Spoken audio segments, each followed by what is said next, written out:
everyone, and welcome back to another exciting episode of Everything EastEnders. Today is an extra special episode because we have my dad. That's me. Yes. Long-time EastEnders viewers, you've been watching it since the start, right? Since the start, yes. So we're talking 1985, right? Yes, although I should pretend I didn't watch it because Oh, really? it was highbrow enough at the start. You know. Serious? Yeah, but I assume... So this, like, the kind of, because I get it a lot nowadays, people are like, oh, you watch EastEnders, like, why, and all this stuff. So there's always been a bit of snobbery around... Oh, around soaps. Yeah, okay. I mean, reality TV is the new soap. Right, okay, okay. In the same way I now look down on a reality show with contempt and disdain. People used to, you know, but one got over that very quickly because, you know, it was so good. And it's very, as soaps are, so addictive because they're, you know, it's the classic thing. You get a little bit, you want more, and you want, you know, and you know what's happening next. So it's a very winning formula, and some of the storylines have been absolutely brilliant. What's been your favourite storyline in EastEnders? All the time you watched it. Which Jen one? and Angie. Oh yeah. When he gave her the divorce papers at Christmas. Yes, okay, yes. right. And that was the first Christmas story, like I one think of so. the first, the 86, so. right? I think Christmas so. 8. And just their, you know, their relationship. Yeah. And, there was a really good actor actually, Leslie Grantham. I think rest in peace. Yeah, he was a really good actor. I actually made I was talking about this the other day. I think it was quite unceremonious how he left EastEnders. It was really bad. I feel really bad for him actually. Yeah. Rest in peace. Like, entrapment. It is entrapment, I think. If that happened today, we'd be saying like that's a form of SA. Which... Hello everyone, just coming in here with a quick edit. For those of you who don't know what happens with Leslie Grantham, aka the guy who played Dirty Den, during his second stint on EastEnders, he was on webcam chatting with a woman who he thought was interested in him, but who was actually a journalist. He ended up exposing himself on webcam to this woman, and she, obviously being a journalist, put it all over the newspapers. This led to Leslie's departure from the show, and also he ended up in a very bad place as a result of this.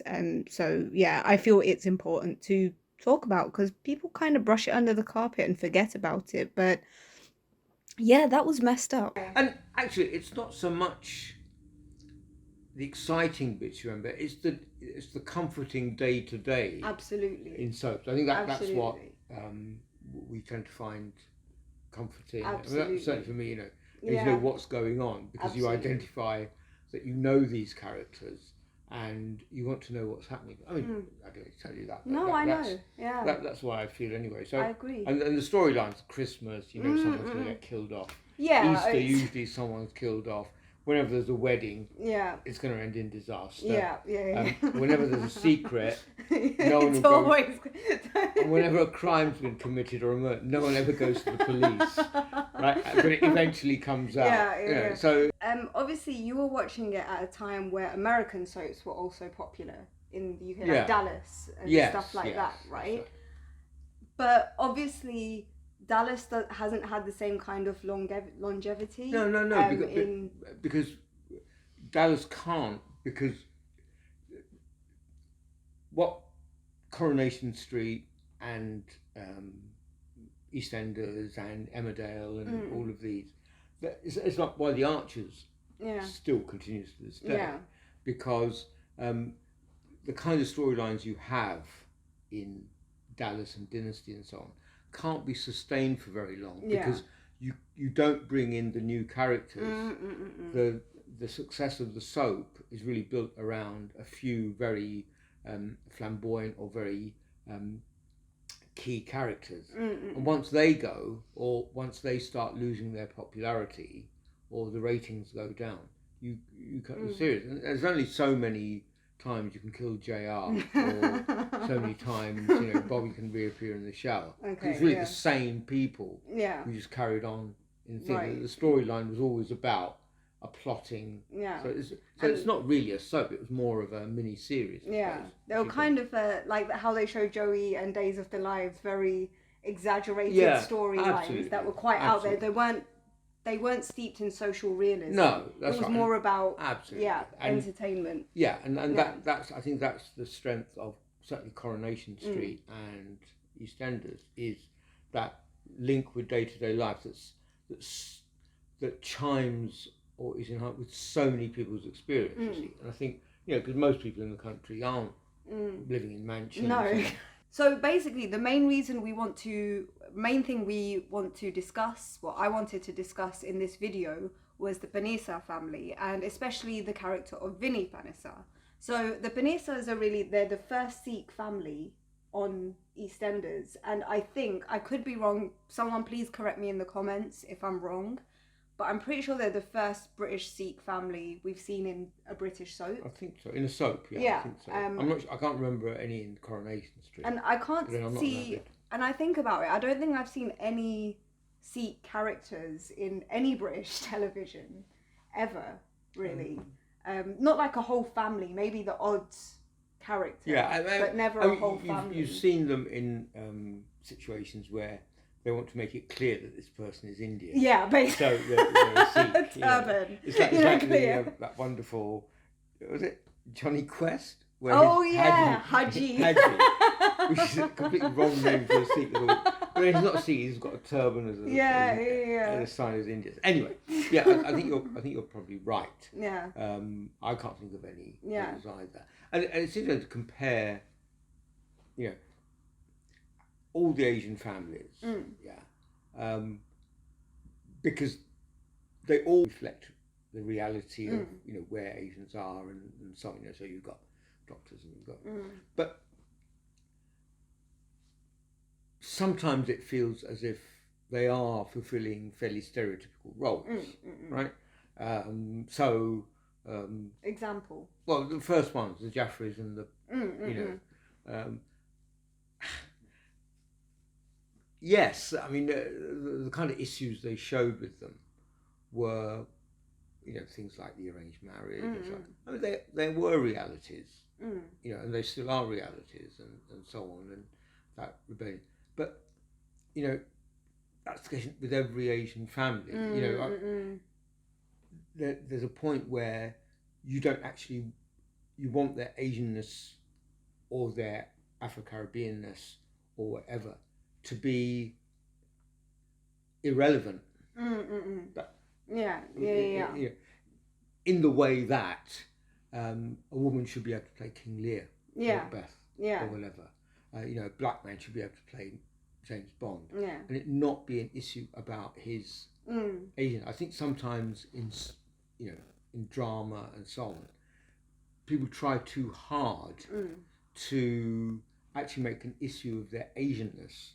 Now, whether that's partly due, and I know we're talking complete nonsense here, but whether that's partly due to their desire for Asians in the viewership of the viewership, to identify, and therefore, an example, on adverts these days, if you notice, all the couples and stuff that they show, either same sex or mixed race, which I think is great, right? I think it's great. And there comes a time, and at the moment, you think of that, you see, they're all mixed race. But what I'd like to see is the point where it doesn't register with me at all. It's so commonplace. But then don't you think it happened? But then that's the thing, we're at a place where it isn't so commonplace, if that makes sense. So, for example, it's been how long? And the first British Sikh family. Okay. And with that, you see visibility. So, for example, visibility. That's and that sometimes seeing yourself, you can then sometimes it's just nice seeing yourself. It's true. Yes, it is. And it's nice. But that can't be the be all and end all of it. No, it's not the be all and end all. What I'm saying is that the visibility thing is important. But it's still a kind of othering, in my view. In my view, it's still a kind of othering. And look at their peculiar sort of relationships and their peculiar. See, this is the thing actually I wanted to talk about, because one thing that really annoyed me, don't get me wrong, I love Eve, I think she's a great character, but one thing that really annoyed me was around the World Cup when they did that moment where they were in the CAF and Eve was like, oh yeah, but you know, I can't really celebrate it because it's illegal to be me over there. They make out like the UK is now this kind of haven for LGBTQIA people, which it isn't. They fail to acknowledge, right, EastEnders LGBTQIA representation isn't great, right? They haven't had a trans character in it for, you know, they had Stacey's brother in it very briefly. Oh, was he trans? Yeah, he was trans. Not Sean, the Oh, other yes. one. Oh, yeah, yes. yeah, from the other family. Kyle. Oh, yes. Yeah. Very briefly. And, you know, like I keep saying, with the current climate, really, this would be such a great opportunity to have a trans character, but that's not being looked at. But this is what I'm saying, is that they present other culture, they are presenting sort of other cultures, they are othering other cultures. In EastEnders' defence, I would also say that in terms of the visibility of gay characters, for example, you know, I mean, Michael Cashman. Yeah. You know. No, but see, this is what I mean though. In the 80s, when there was that very toxic climate against gay men, especially, they dared to have a gay couple, right? At the moment, there is this really horrendous climate against trans women and all trans people. There's actual legislation that's come in that research has proven will harm trans kids, trans youth, and yet EastEnders is absolutely silent on the issue. Hello, just coming in with another quick edit. Just want to say I want to make another video, like a full video on this very subject. So I know I touched on it briefly here, but I want to get other people's opinions and make a properly informed video on this subject. So yeah. The Banisa family really, I think it took them all the Asian families in the past to somewhat get the Banisa family right. They're all played by Sikhs. They're all actually Sikh actors, right?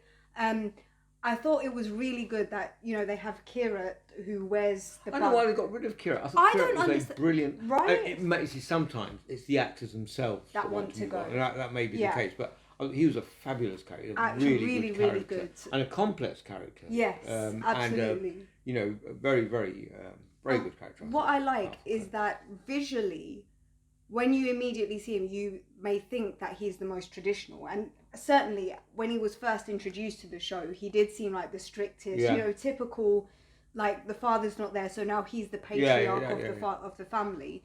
But slowly that sort of chipped away to the point where at the beginning he was the harshest about his sister's sexuality.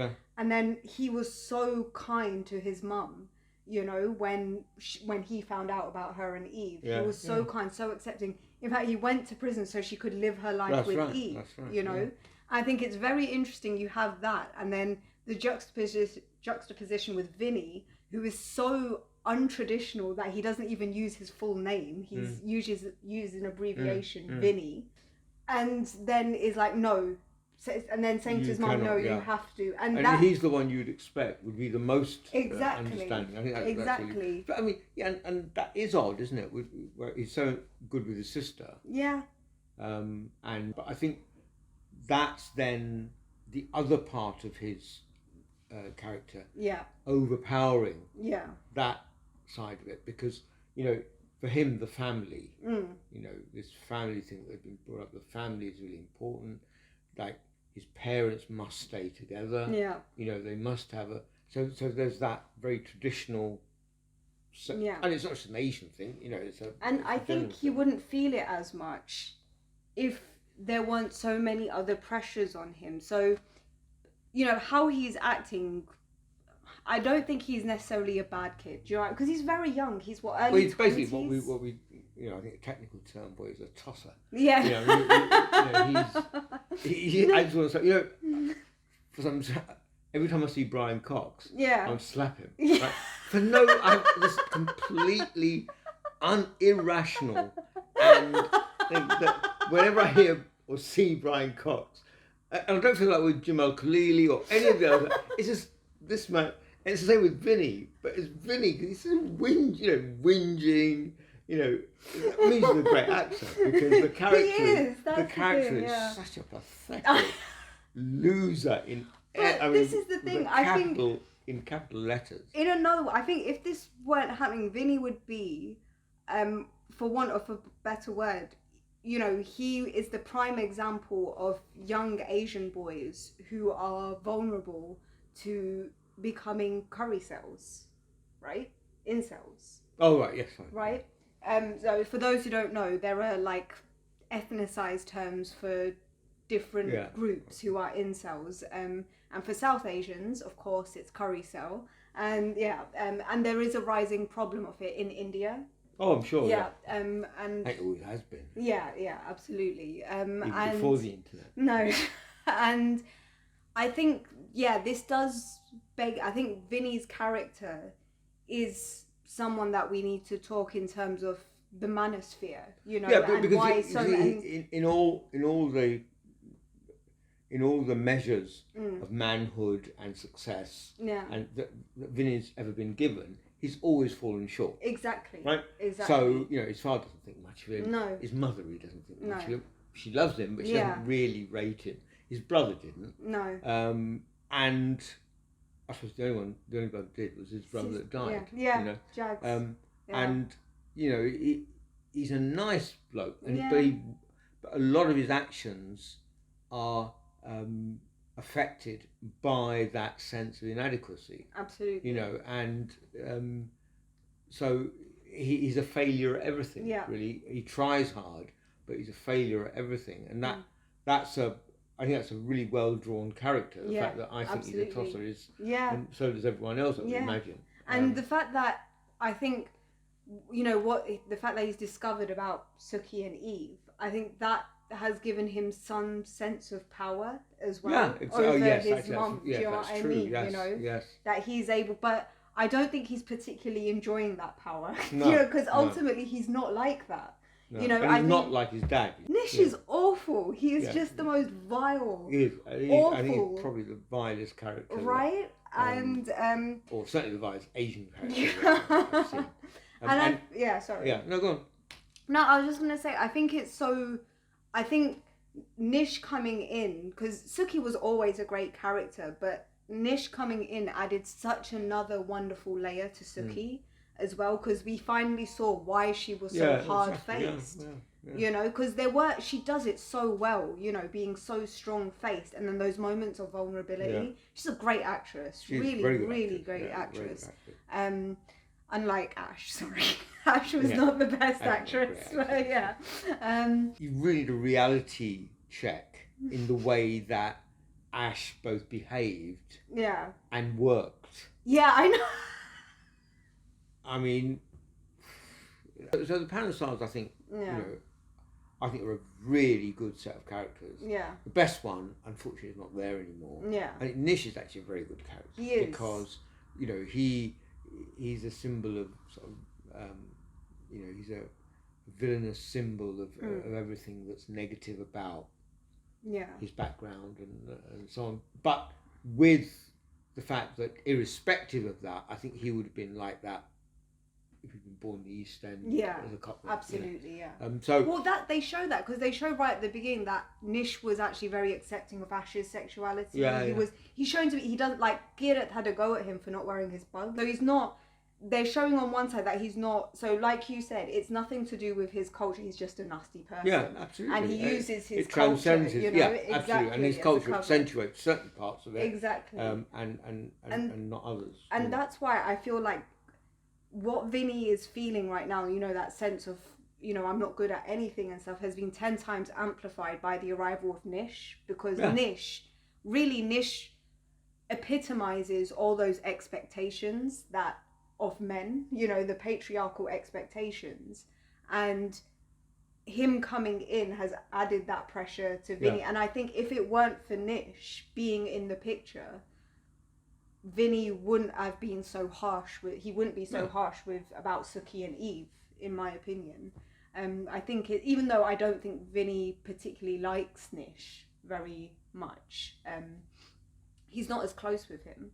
Do you think Vinny has swallowed Nish's red pill? I don't think so. No. I think there's time for him yet. I think he's still an evolving character. I think we've got more to come from him. Yeah. In terms of how he sees Suki. Because I think my prediction is he'll come to a point where he'll see that what he's done is the wrong thing. Yeah. And that he will, again, he's made the wrong choice again. But what do you... So, in your opinion, why is like red pill content and manosphere content, stuff like Andrew Tate, why do you think it's so popular among young South Asian boys, men? Because the view, and I'm not general. I know you can't generalize. No, of course not. Because there are many families in which this doesn't happen. Of but course. in a large number of families, they are the bright-eyed. It's the boys who are treated better than the girls, and therefore their expectations of women are based either on their mothers or on their sisters' subservience to them, right? And they've seen that all their lives. So actually, the foundation has already been laid for their expectation that it's women who owe them favours of any kind, and not the other. It's not a partner. So that because they've not seen, and I feel sorry because I'm generalising here, but and this may well be the case but this in is other important because this other is cultures happening, as well. But I think certainly, the whole I don't need to tell you about the boy culture, and I think that makes it easier for them to swallow that red pill, and decide that everything that's going on is because women won't actually do as they're meant to be doing. And I'm suffering because of that. I think that would be very interesting. I'm not sure what else. That add to that, whatever non-Asian influences there are. Of course. Through the internet. So what would you have done if Vinny was a student in your classroom and he came Slapped him. I'd probably got on with him very well. I was his tutor. And I knew about him, then I'd obviously be able to talk to him. But, and if I was his teacher, he may have had a different set of role models. That's it as well, isn't it? The role model. He's been surrounded from all the men we've seen in the Panesar family, like of that generation. Nish, was it Ranveer, the one that Suki thought she killed? Ranveer. I mean, Ravi isn't particularly nice either. Oh, he's really horrible. Venal. Really. Like, very nasty. Completely. Venal, selfish and, ruthless in many ways. Absolutely. But with occasional acts of tenderness. But this is what he said. That's what EastEnders does do well, though. Complicated characters. Just quickly, I wanted to talk about. So what's your feelings about Cindy's return? I'm excited. I think she was always a good character. Always good drama and stuff. And I've been watching the 90s episodes, right? The 94, 95. I do not blame her for having an affair. Sorry, I do not. Ian was a horrible husband. He was horrible. Oh my God. Like the worst. He hasn't changed. No. He's always been weak, selfish, cowardly. That's him. And what do you think of EastEnders generally at the moment? The show. Do you think it's? I think it's doing all right at the moment. I think it's still doing really well. I think it's still looking at things that other programs don't. And I think it does it in a way which is hugely accessible. It does it in a way which is still courageous. It does it in a way which is makes for good TV. What storyline are you looking at? Is your favourite at the moment? I think the Eve storyline's quite good. Eve is a really good actress. Really great character. I really like her. That should be interesting. Stacey's stalking teacher. So, I hope you enjoyed that wonderful extra special episode of Everything EastEnders featuring my dad. Thank you all. Please like and subscribe to this excellent channel. And I'll see you next time.